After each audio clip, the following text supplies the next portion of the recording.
Hello and welcome back to A Shark's Perspective. Audio in all flavors is pretty hot right now, especially with how technology and Amazon and Google have pushed voice commerce forward. But what does your brand sound like? What is your sonic identity that helps consumers know and remember you? What are they hearing? After all, this is not anything that's new. But today, does your brand even have a style guide that covers audio too? This goes way beyond just what you hear. Audrey Arbeeny is the CEO and founder of Audiobrain, a sound consultancy specializing in sonic branding and interactive audio. And on this episode, we'll discuss sonic branding, audio assets, jingles, psychoacoustics, call centers, chain smokers, Disney, the Olympics, blue coconut slushies with tater tots, Kevin Durant, and a lot more. So let's tune into an OG sonic brander with an OG shark on this episode of A Shark's Perspective.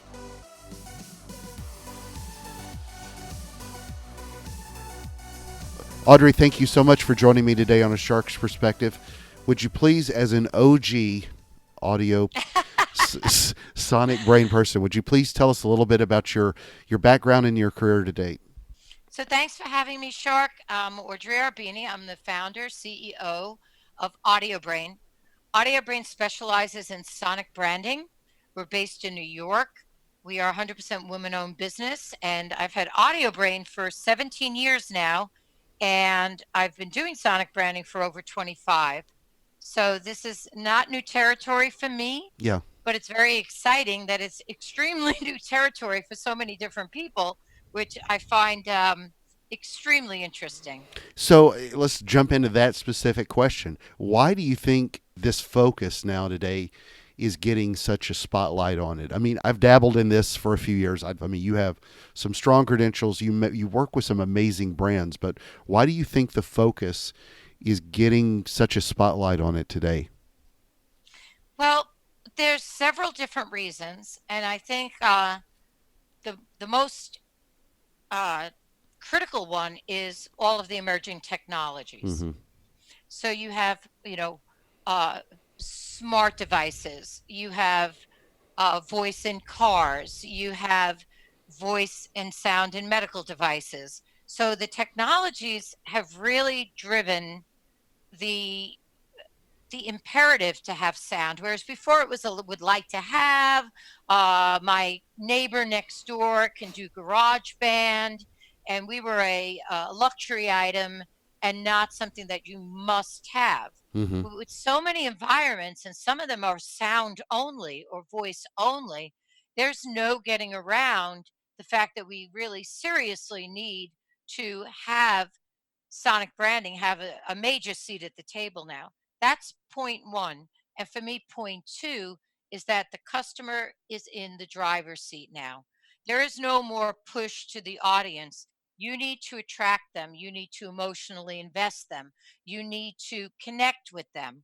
And sound and voice are great ways to do that. They are emotional communicators, Mm-hmm. and sound transcends language. So if the audience does not really feel connected to you in an emotional way, they're going to move on, and they can feel many of your touch points through technology. And when it sounds all like cacophony and disconnected, and what you say in your advertising is different what you say in your videos or what you say when you're speaking at a conference, there's a clash of authenticity, and authenticity and transparency are very important right now. That's the other driving force. And I think the last one is very personal. People are a little bit emotionally disconnected right now. We communicate, we text, we don't meet face to face as much as we would like to. So they desire this feeling of a brand. That's why kids today buy vinyl, and why they Right. want to hold a book. They want this kind of other connection, and music and sound are fantastic at doing that. So that's why I think it's exploding. Yet they sit together at the holidays and look at their phones, but don't talk to each other. So that's Exactly. another story. But it's very interesting. I'm presenting at different conferences about different forms of audio. I know you're a major speaker at Voice Summit and CES, and I think it's really interesting today. So, at least for sonic branding, and I know this goes by a couple of different names, it sounds like a complex concept and fairly unexplored. But define, if you will, what is sonic branding and what is it not? Okay. First of all, sonic branding is nothing new. Yeah, It's exactly. not new. It has been around forever, from rousing choirs to crowd chants in stadiums. Uh, Music and sound connect on such an emotional level. And sonic branding, like I said, has been around forever, from movie scores to Disney to it's. I'll give you our definition of it, and I'll give you the many names it's called. But sonic branding, it's an art and it's a science that surrounds the strategic development and deployment of a consistent, authentic sound experience of a brand. And everything is a brand, Hmm. in my opinion. And a sound identity is the strategic and creative alignment of this experience, and you're creating a narrative that delivers a unified, memorable, and differentiating communication. So we're not just talking about voice. Sonic branding is music, voice, and sound design, and vibration. If you look at the Samsung Galaxy S10's new fingerprint sensor. So that's the world of sonic branding. And really, I say this, and people tell me, you kind of say it like it's so basic. And I always say to people, you're using sound at all these points anyway.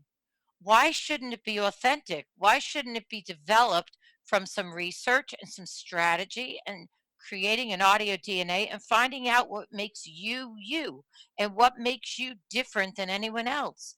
And putting that together the same way you would with a visual identity or branding system and apply that discipline to all your sound touch points. It's not rocket science. No. It's extremely logical. It's just been so overlooked. Except for some brands that, I mean, we've done this for a really long time. There are many brands out there that have gotten it for a very long time, and we call them hero brands because they get it and they've done it and they've been incredibly successful with it. Well, what are some of those hero brands? I mean, what are some of the clients that you've worked with over the years that have really been able to understand the value of this? Okay, one brand that comes to mind, I mean, there's so many of them. I would say hero brands to me are brands like HBO, brands like Audi. Uh, these are brands like Disney. These are brands that understand that at every point that they're communicating their brand, they are consistent. And brands that we've worked with, one of my favorite ones to have worked with was IBM, Hmm. because I, I think it must have been 20 years ago or something near to that. I was on IBM's sense layering team where they had sound represented and smell and taste, and they had the Merlin Center, and it included all five senses. This was a long time ago. Hmm. That brand got it. And all of the work we've done with IBM, from voice branding to our first executive walk on, was done because IBM needed it for a conference after one of their executives, I'm talking a couple decades ago, one of the executives walked to the stage and the AV guy played Yellow Submarine. And there's nothing wrong with that song, but it was inappropriate for the environment, for the subject matter, and for the brand and the speaker. And when he was done, he said to me, the work you're doing with IBM, could you create a branded IBM walk on so that we have something that feels like our brand when people walk up to speak? And now every brand we work with um, has speaker walk ons. So the brands that we've worked with, I mean, we do uh, all of sonic branding for Holland America lines. We've worked with Google. We've worked with Merck. We've worked with NBC Olympics. We've been the music supervisors for 9 Olympics with NBC. Amazing. I mean, it goes on and on and on. We've worked with large global brands. We've worked with Microsoft. We created the sonic branding for the Xbox 360. Um, this list goes on and on.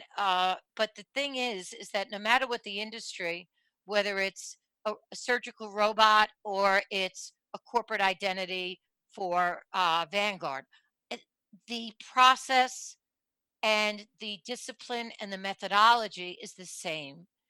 We apply it to any industry.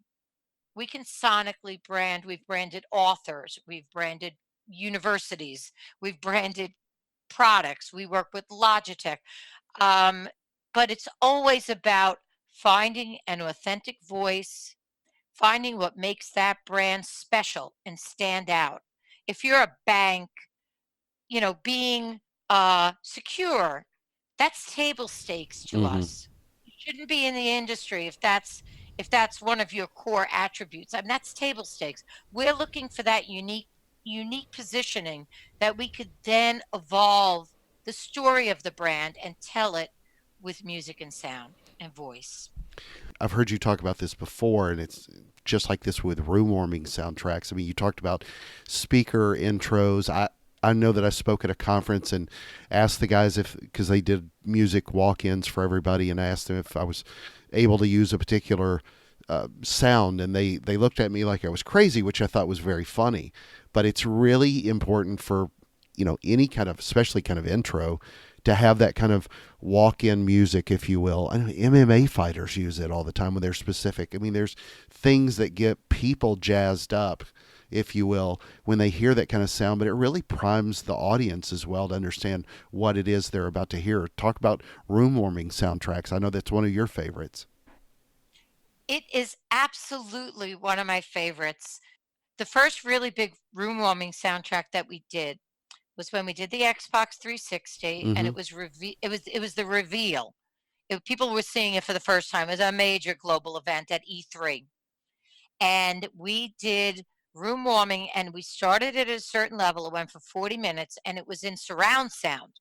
So it went all around the Shrine Auditorium. So what we were doing was we were setting the table because nobody had heard what the new Xbox 360 sounded like. And the audience was just, I was there and I was just watching them, and it was really getting them like right in the zone. And once the reveal came out, we had them in that emotional place we wanted them. Our clients tell us that the room warming soundtracks are one of their favorite assets that they would have never thought of. Think of walking into a party and having no music on, Mm-hmm. or walking into a meeting, how cold it is when you get there. We do room warming soundtracks that feel like everything else we're doing for the brand. And we're not talking about doing the same thing over and over and over and over again, like Intel Inside. We're talking about we create a foundation of sound for the brand. It's like their own personal Crayola crayons box. There's different textures and colors and tones.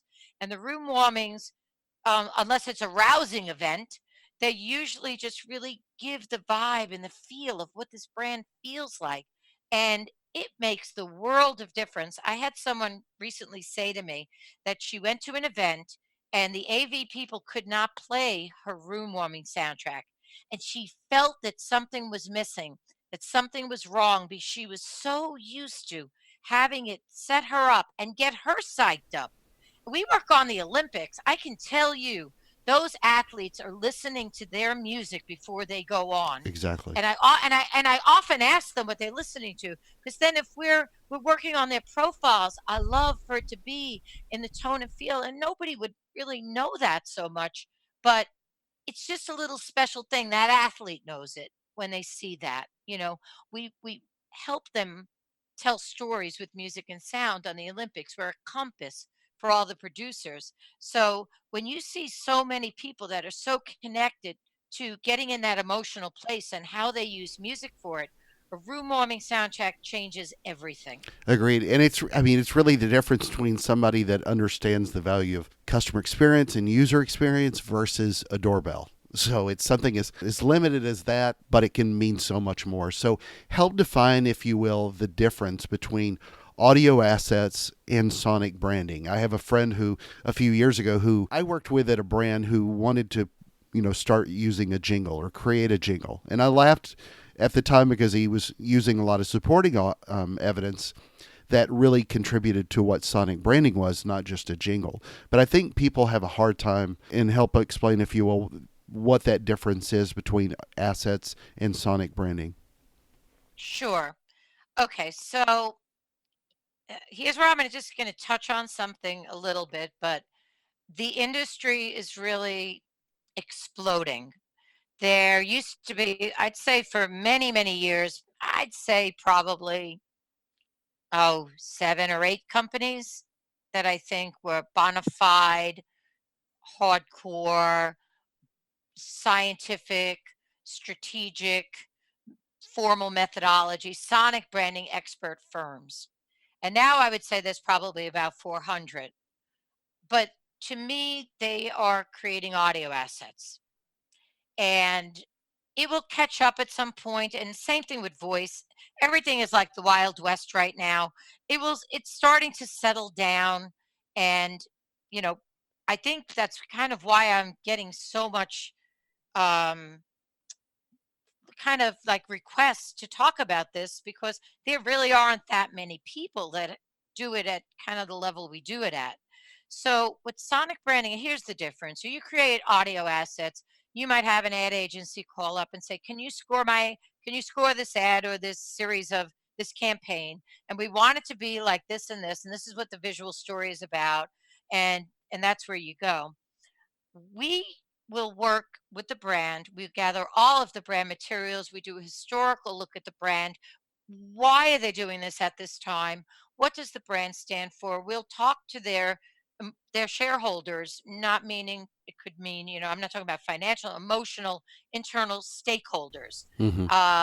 But people like, the people that work there, the people that use the brand, customer experience. We'll gather up all of their brand documents, their strategic, their mission statements, their brand arrows.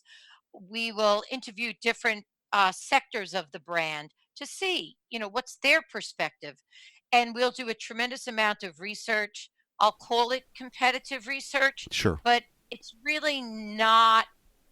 We'll look at people that are direct competitors of theirs, or in the same industry. I'd like to find a better word. And we're going to look for points where we could differentiate their brand, and we're going to look for things that people are doing really well. We'll show them some of the hero brands and how they're connecting. And we'll also look at mindshare competitors, which is a very big deal now. These are brands that may have nothing to do with your brand, but they have the same audience. They have the same desired audience, demographic, psychographic, logistics, wherever they're located. Because you want to look at what that brand's doing, because it doesn't matter that you create A and they create B.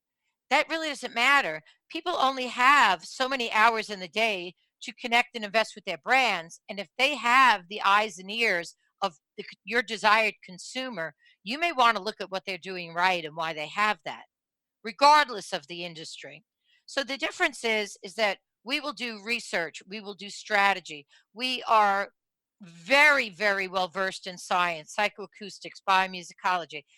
That's the heavy lifting that we do. Hmm. We make it very easy for our customers. We've built the tools to make this very simple for them. We ask them for their time at the beginning to kind of get on the right page, that they feel comfortable that this is what their brand stands for, and these are the type of sounds that they're resonating. And then once we're there, we will then use our custom proprietary tools to get them to give us feedback on what they're gravitating towards. And that's the difference. At that point, once we've set the foundation, think of it as putting a foundation under a house to make sure it's strong and make sure it's sturdy. And then you can build up upon that.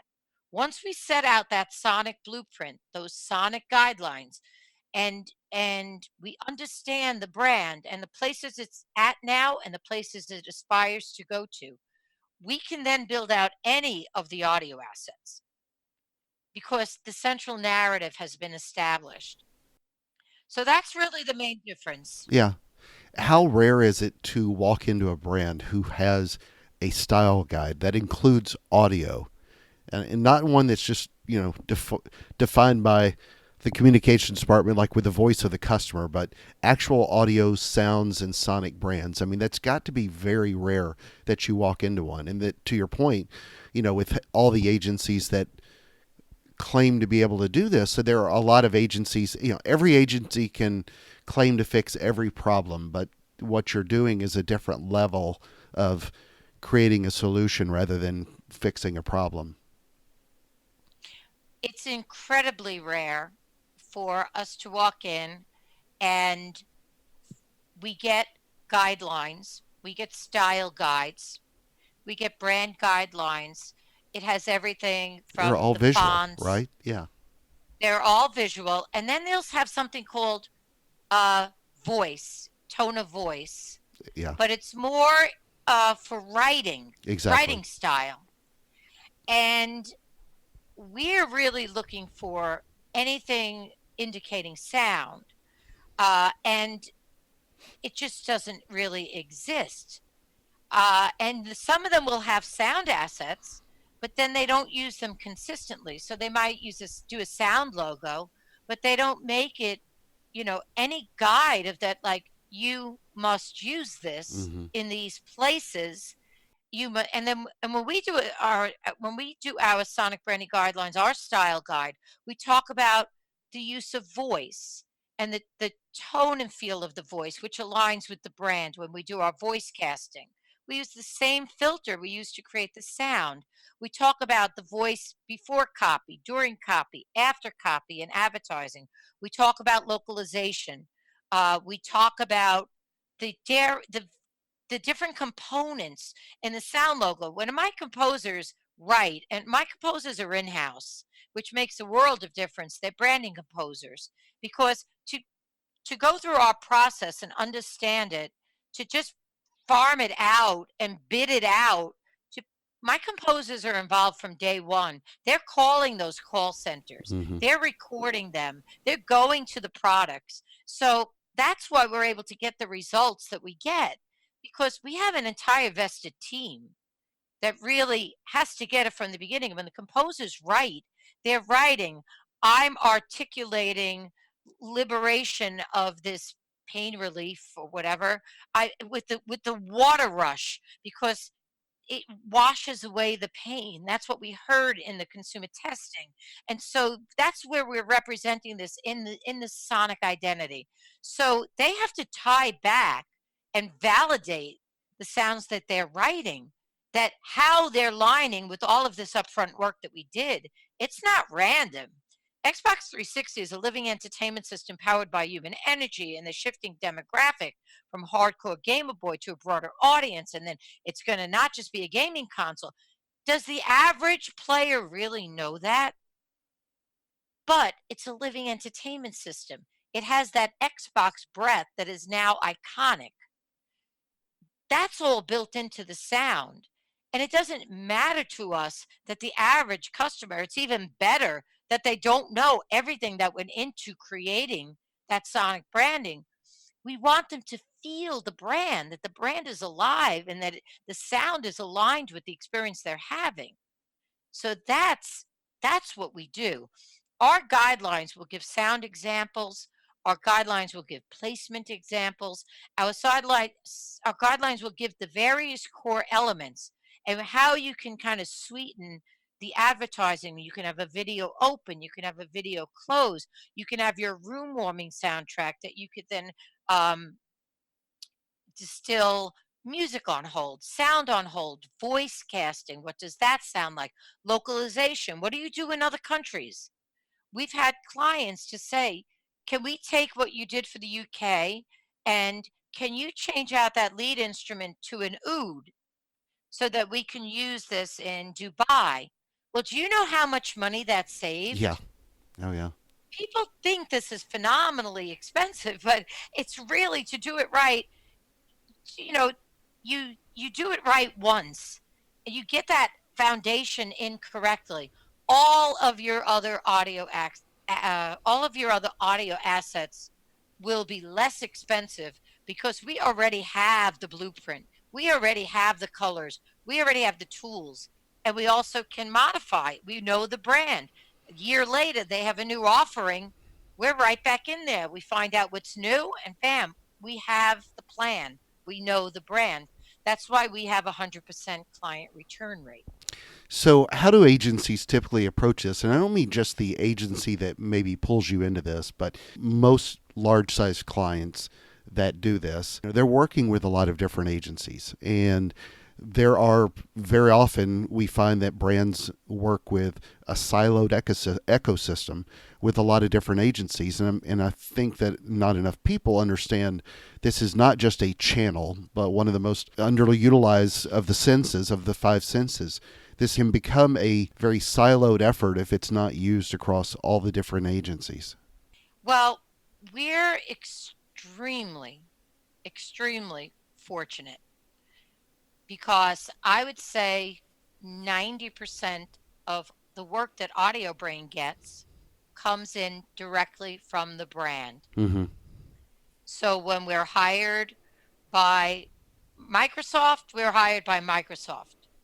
We're seated at the table. You know what Good. I mean? Yeah. Yeah. When we're It's got hired to be driven by, down from the top.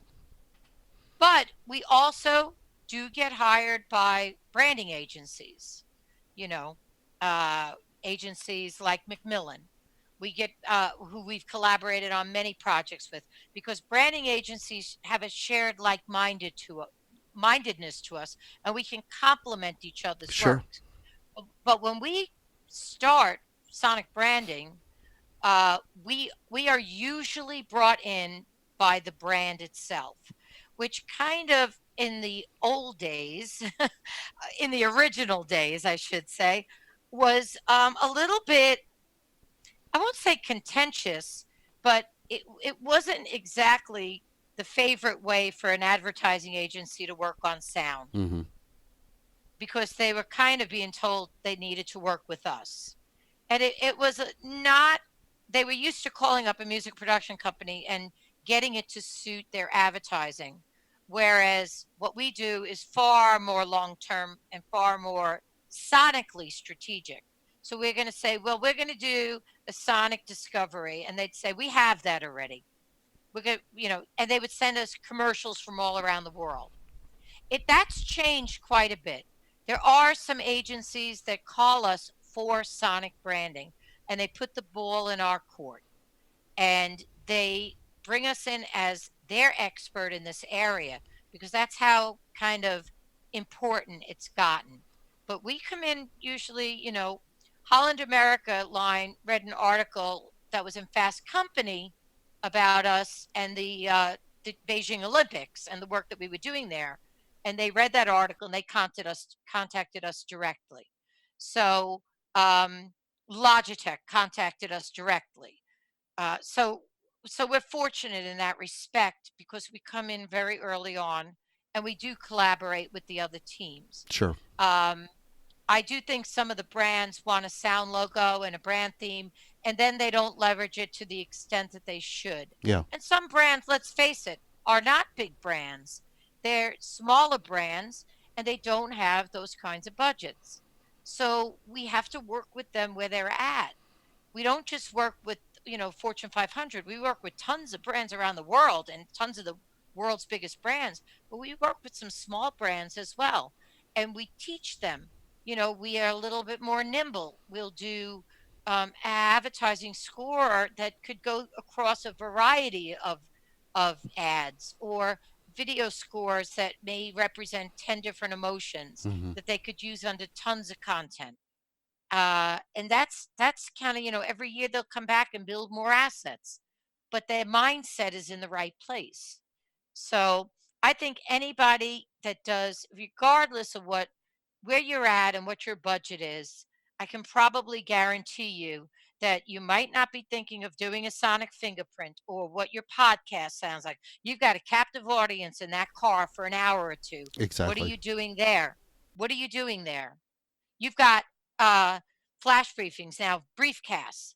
People turn on and they'll say, "Play my briefcast, play my flash briefings," and it's like the news headlines of the day. Are you in there? Are you doing that? If you don't even have a sound logo yet, you're probably not doing your podcast, your video opens and closes with your tons of video content, or the voice on your videos sounds like it was recorded on an iPhone. Um, you have so many opportunities now. Mm-hmm. You have so many ways to connect, and so many of them are not that difficult. when we have the foundation set, we just did for somebody, we did their his speaker walk-ons, his room warming soundtrack, his video opens and closes, interstitials, little sounds that transition when you're doing a presentation. They were so seamless to do because we kind of know where the brand is going. So, what goals should brands have when they look at doing this? You know, you give some examples on your website with clients like Whirlpool and KitchenAid with some of the sounds they have with their devices, but then there are others like with sounds behind the words on LifeLock ads and IBM ads. You know, if I'm considering doing this, how should I start to picture the size of this and where I should place it? I think the most important thing to do for any brand at any level is to, and I'm not saying this to just advocate for my company, but you need to think of this as if you're doing your visual identity, your brand identity. Let's get that sonic filter. Let's find your audio DNA. We need your background materials. We need your brand attributes. We need to meet with your team. We need to hear from different team members. And we need to start creating that foundation of what makes you you. And then from there, depending on the scale of the brand, if it's a particular, LifeLock did that. And we did that with an agency. LifeLock did not come in directly from LifeLock. And that agency I was on the phone with last week because we want to get together again. So, you know, the most important thing is to just let us kind of set a framework, Mm-hmm. and then start with where you can start. Where's the most important place you're touching your customer right now? Is it a product?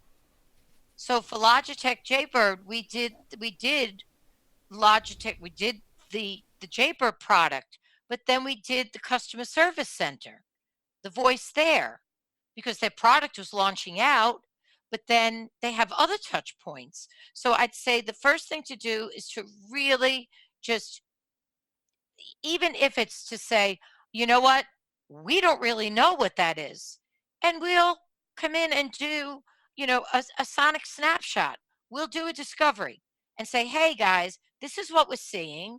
This is what we're hearing. This is where we think you can really kind of go with this. And then have your next conversation. Sure.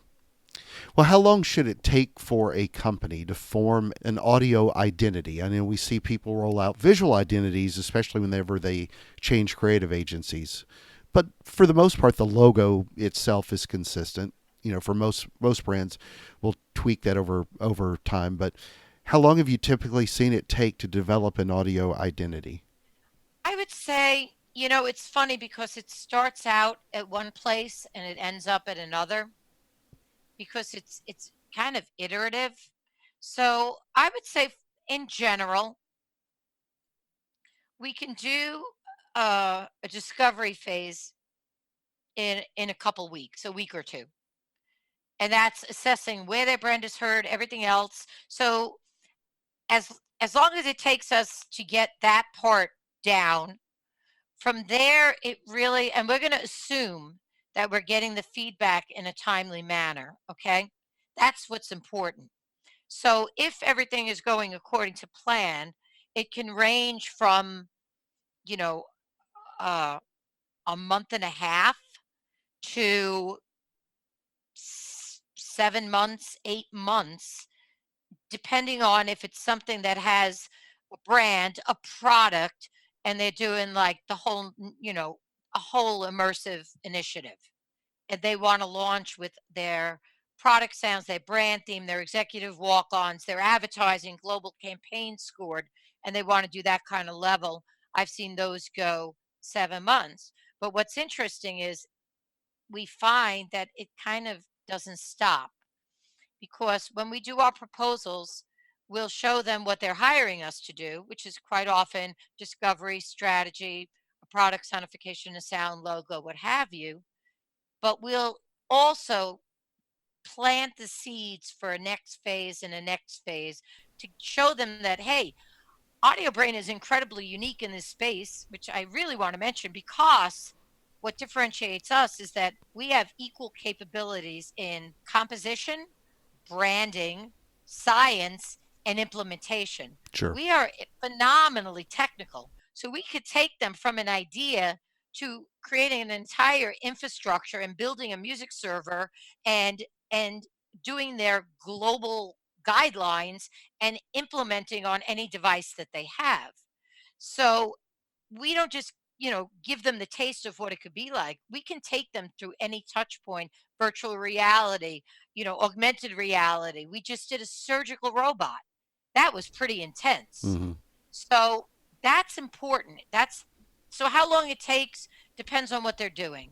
We've done initiatives in a month.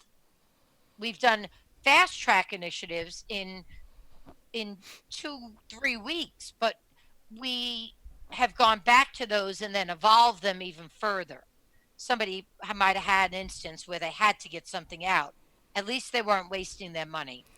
Well, when you look especially at the Olympics as an example, I think the stickiness of a good sonic brand, a good audio logo, and those kind of things, if you just look at the Olympics as an example, I mean, it's really been sort of a tried and true sound for decades with them. And it is something that I know that we realized we could change the sound of a logo quickly, just like they can a visual identity. But there's a powerful, sticky appeal to keeping that consistent like the Olympics has done. And I think that's one of the things that obviously makes people tune in is just hearing those sounds that draw people in all the time. So when you think of customer experience and how important that is, it obviously makes sense to help people pull in that way emotionally.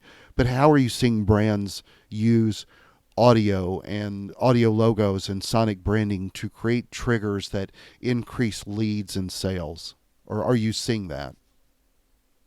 I think the brands that are doing it well, uh, absolutely will pull customers in because there was a study that was done.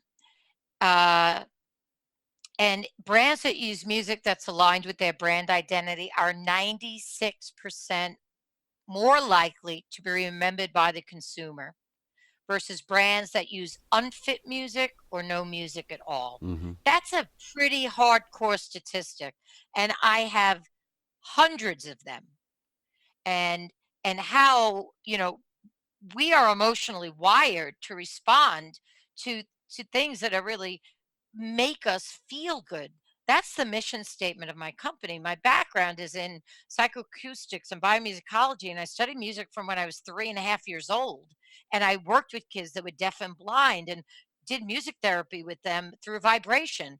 So please don't forget that it's not just about the sound itself, but the power of sound and how it's processed in the brain and how people are psychologically and physiologically wired for it that are really important. And getting back to, I'll get to, you know, a brand like, and people say to me, Audrey, why do you always say that Disney is such a great sounding brand? Because Disney is about imagination. And Disney knows that at every touch point, I'm not kidding. When you call the customer service, I think I could fly when I get off of that customer service call. Yeah. And when you have a brand and you have a fantastic ad on the Super Bowl, and the next day I call your call center and it says, "Hello, how could I help you?" Exactly. And it sounds like a chain smoker. Well, you just really made a really bad brand experience. But when I call Lego and I have a kid on the phone with me so I could get the realistic feel of it, and that person is using his name every other time. Andrew, I'm sorry you had a problem with your Lego. And you know what? We are so excited, Andrew. You're a Lego fan, and we are going to send you something so special. And he's talking in that voice that's so appealing, so on brand. Those brands are not legacy brands, they're not around that long for no reason. You really have to think about that. It is phenomenally connecting. And we learned through doing the Olympics, NBC Olympics is the master of storytelling and creating an emotional feel. We have been honored 9 times to be their music supervisors. We did not write, obviously, you know, the Bugler's Dream and the Olympic theme. We don't do the opening ceremonies. We don't do the closing ceremonies. But those stories in between, Yeah. we help those producers find the right music and sound for those. And in talking with them and how they work, it wasn't about victory, defeat, drama, determination is, what they want to hear. It's not necessarily rock, pop, jazz. And we learned from them that defeat sounds different from a solo athlete. It's an isolating experience. There's so much emotion that goes on behind that. And we try to be the best resource that we could be for them. And that's why they are like the gold standard of storytelling, in my opinion, and continue to be. Well, and I've done consulting in this space. I know just consistency of using that sound across all the touch points has been key. I've consulted with brands and had them use just the logo on their IVR, their audio logo on the IVR, and using little things like the music or the sound before they call into before they actually reach the call center. That branded music helps remind people, just like people forget a lot of times how quickly people can forget when they click on a landing page, when they see inconsistent imagery, for example, on a landing page, as opposed to what they clicked on initially from whatever the ad was, how that can push people away. The same thing can be used with audio and how it pulls people in, especially on their IVRs. And I don't understand why more brands aren't doing that today. And a lot of it's because they don't have, even anything is basically outlined as their audio assets outlined to understand where to use them. So what are you seeing, at least from an ROI with clients? Because I know you've got a ridiculously high, as in 100% return rate, but what are you seeing from clients? You're going to be really upset when that first one over a career, doesn't come back. But what are you seeing from an ROI standpoint where clients are able to justify this spend? Because again, it's not the most expensive endeavor they're going to have with an agency, but it is an added expense. And so much of what we're having to do today is look at ROI. So what have you seen or heard from brands as far as sales lift and everything else that they use to justify ROI today? Well, I think that I said this in an article. I think it was in the Atlantic or the Times UK, and I said we don't make noise. You know what I mean? We don't make disposable assets. Everything that we create is purposeful for the brand and therefore is repurposable. So once we create our foundation and once the clients go through our process, and I'm talking big brands that didn't really have they wanted a sound logo, Mm-hmm. but they see the process. We've already done the heavy lifting. The foundation is in place. Once they experience that process and we line up for them, okay, here's your podcast, here's your app, here's your voices, here's your products, here's your social media, here's what you're doing globally, here's what your executives are walking on to, here's transactional, here's what you're doing at point of purchase, here's what your video scores sound like, here's your call center, here's your tutorials, here's all your digital environment, your IVR, here's what they hear when they go to your events. They sit there and they listen to it and they're like, really? Yeah. We educate them. We're a compass. We're not a know-it-all. We're a compass. We just happen to have tremendous expertise in this area. So we guide them without insulting them, but guide them. And once we get them through the first one, they are they are like super fans educated. They'll call us up and they'll use our terminology. Do you know what I mean? Yeah. Agreed. They'll say, so we want to do a series of video bookends, but these are our main themes. So um we've got like, say it was someone like Schneider Electric, right? And they've got, whimsical themes. And they're doing a thing on Fenway Park. Or they've got critical because they're in energy and they've got some critical stories. But they want, they do hundreds of this content. So they want a sonic toolbox of reusable assets. You don't have any idea what a return on investments that's doing because we're repurposing. The foundation is in place. We go back, we remix, we add some things. We're never starting from scratch. Think of building a house without a foundation. that's just a bunch of sticks. You can't really build on top of that. So I think for us, we have one client. I am not kidding you. He he was our client originally at Microsoft. He's very high up. He has taken us to four global Wow. brands. He made a video testimonial about us and why he does this. I couldn't explain what we do better than he did, and why it's an art and a science, and why it's so important. And he comes in now. He's been at the company he's with for quite a while now, but every like 3 or 4 years he was moving on, and to major brands and major position. And by the second one, he came in doing like 15 different touch points from the get go. And the return on investment, I've been tracking this. It's turning around in like the first year or two of implementation, which that's pretty good. That's outstanding. What does the science say about audio? And I'm going to use audio broadly. What does the science say with how people remember what they hear as opposed to maybe what they see? And I see so many studies today that audio is helping people remember at a much greater clip than other forms. And that to some degree, I'm sure there's some debate, but audio does have a very powerful impact, and it tends to be the most, not necessarily underutilized, ignored sense that we do in marketing and advertising today. Okay, well, I don't think that there's anything more important to me based on my background and my own history with health and wellness. So, our mission statement is, we embrace and advocate for the power of music and sound to promote well being. We have done tremendous work in music therapy, in science, in research. We have donated sonic branding initiatives across various organizations that are working in health and science. And research shows that, music and sound, and if you listen to some things that we have on our website, music and sound is housed really deeply in the brain. And that's why you can recall a song you haven't sang in 25 years, and you'll remember every word. It is, more powerful than most people seem to understand.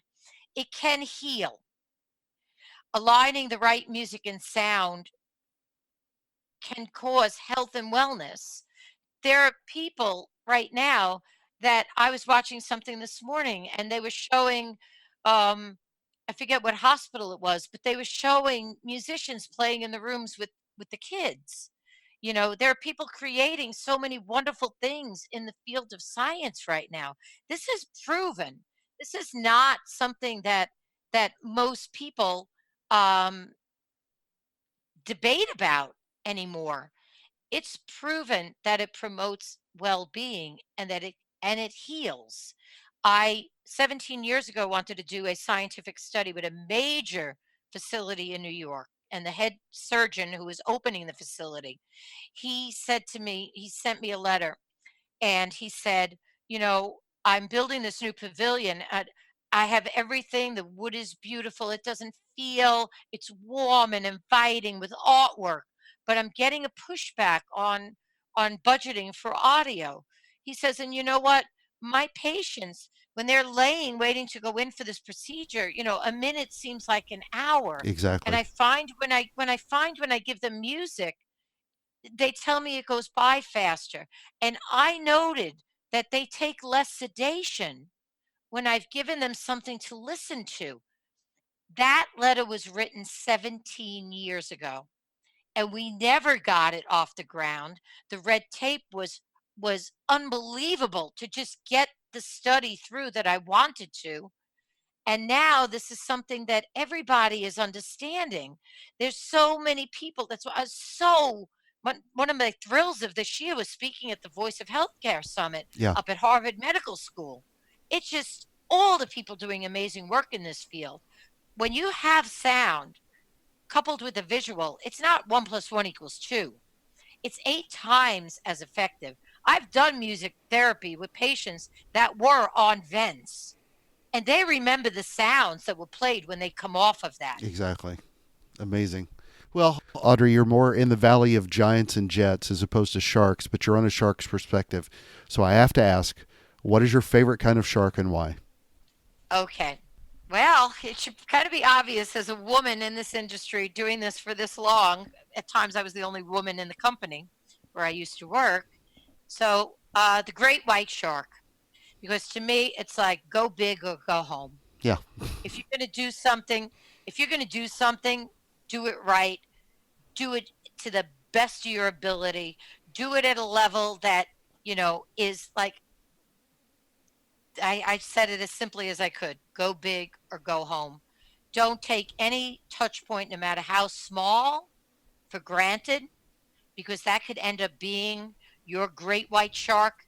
That could be that tiny sound that you create that becomes something that everyone latches onto. That's my shark. That works. I don't know what what the sonic brand of a great white would be other than ouch, but it's it is one of my favorites and it's a badass shark. So, It's a badass shark, but doesn't it kind of pick and choose when it's gonna oh, when all it's of them gonna do. do its No, thing? they're not mindless dummies. They don't bite for fun. Exactly. That's what I'm trying to help educate people on. But Audrey, it's a special time of the show. Are you ready for the 5 most interesting and important questions you're going to be asked today? Oh my goodness.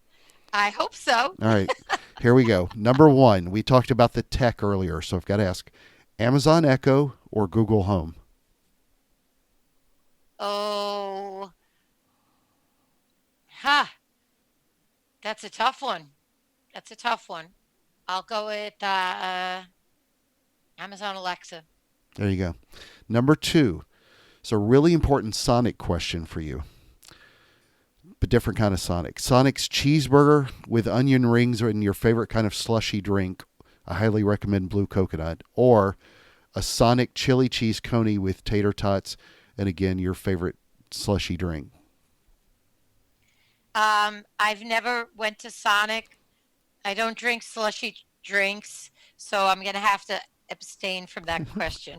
Fair enough. There's not. I don't know if you live in Oh wait, Manhattan. I live in Manhattan, but slushy drinks, unless I'm like on a beach in the Caribbean, then I could go for a slushy drink Well, yeah, there. exactly. So that's why mine is blue coconut, of course. So number three, then, audiobooks or podcasts. Oh my, that's so easy for me. Um, Podcasts.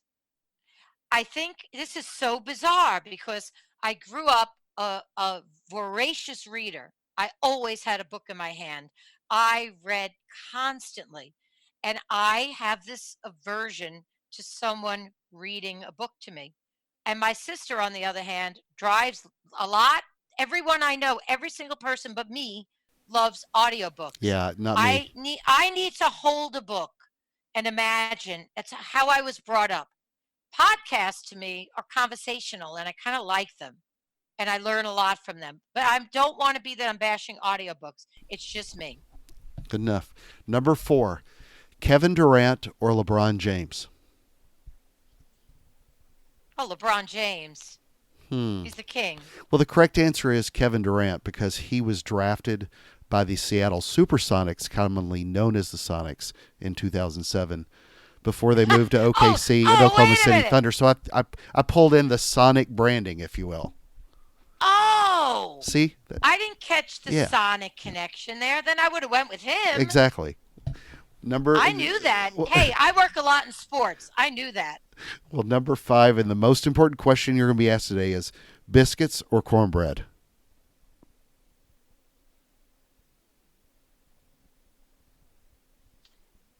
Biscuits.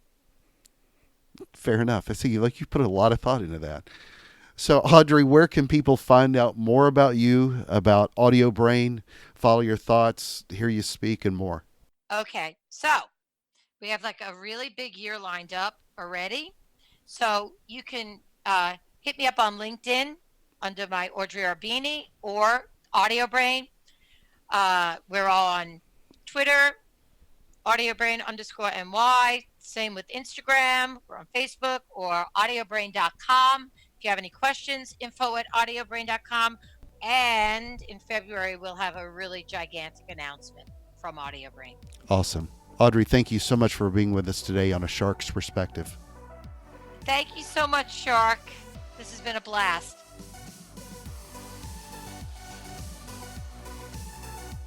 So there was my conversation with Audrey Arbeeny, the CEO and founder of Audiobrain, a sound consultancy specializing in sonic branding and interactive audio. Let's take a look at 3 key takeaways from my conversation with her. First, sonic branding is nothing new, but there's a renewed focus, and a lot of that's been driven by technology. But what is sonic branding? I like her definition. Sonic branding is the art and science that surrounds the strategic development and deployment of a consistent, authentic sound experience of a brand. She goes on to say, and I quote, "A sound identity is the strategic and creative alignment of this experience, and you're creating a narrative that delivers a unified, memorable, and differentiating communication." Great point. And look, if your goal is to create an emotional feel with stories, which it should be, then the sound, or rather the sonic identity, matters. She went on to cite a study that she had seen that says that brands that use music that's aligned with their brand identity are 96% more likely to be remembered by the consumer versus brands that use unfit music or no music at all. That's one study, and I don't want everybody to cite that same percentage, but I can tell you that aligning your strategies, including with audio, can make a major impact overall on your conversions, which is so important to me. And who are the heroes in the space doing this well? She brought up several examples that I urge you to look at, or rather listen to more closely. But more importantly, she made a great point when she said, at every point they are communicating their brand and they are consistent. So important and true. Audio is one component of a bigger puzzle, but that puzzle piece gets ignored very often. People are a little bit emotionally disconnected right now, and they want the feel of a brand, and the sound of your brand can help bridge part of that gap. Don't ignore one of the senses, especially when you can use it when applied correctly as a brand strategy and also as a growth advantage. Second, you need to think of this not just as your visual identity, and make sure you look for an expert in the field and not just the agency who has a kid with a keyboard who can score a jingle and give you an audio asset that they use in siloed campaigns. Tackling sonic branding goes much further than that to the core of your identity. Get your agency to work more closely with someone who knows this stuff well. That's not meant to be an endorsement of her company. What it's meant to do is to trigger you, to make certain that you don't take a generic agency that may be really good at many things, but not necessarily the sniper you need to pinpoint this target. This is important also because you want to know where to strategically use those assets. It should not be viewed as simply as an opportunity to put audio everywhere. This should not be a chance to spam. There's not a lot more that's annoying than getting on a website and a large commercial pop up with sound appears, but use it in the right ways. I gave the example of some brands I know who use it as part of their IVR for incoming calls going to sales. Look at this as an additional component of the sales enablement process, and where marketing hands off the ball to sales. That's just one example. Keep that audio experience going where appropriate, just like you should with imagery from an ad to a landing page. Third, we talked about room-warming soundtracks. I love this example where there's a need to create a foundational sound for a brand as you walk into the room, if you will. I brought up an example of MMA fighters. Many of you know that I'm a martial artist and an MMA nut. I fought in a few fights, and I love the intro music. Imagine, if you will, a fighter walking into the arena and the music that they have that plays loudly. Most often, it's always the same song for each fighter. It's part of their identity. Now imagine how a customer walks into your store, hears a commercial, listens to your podcast, or even calls into your call center. Shouldn't that consumer be aligned with your messaging and identity all the way through? Shouldn't that particular sound be part of an experience more than, say, just a ring of a doorbell? After all, it's even part of my own show's music. The intro is Jaws-inspired thematic music that just sounds like me. Got a question? Send me an email to kenneth@asharksperspective.com. Thank you again for the privilege of your time. Now go out there and listen to every episode so that you can get a better idea of what the shark sounds like. And join us on the next episode of A Shark's Perspective.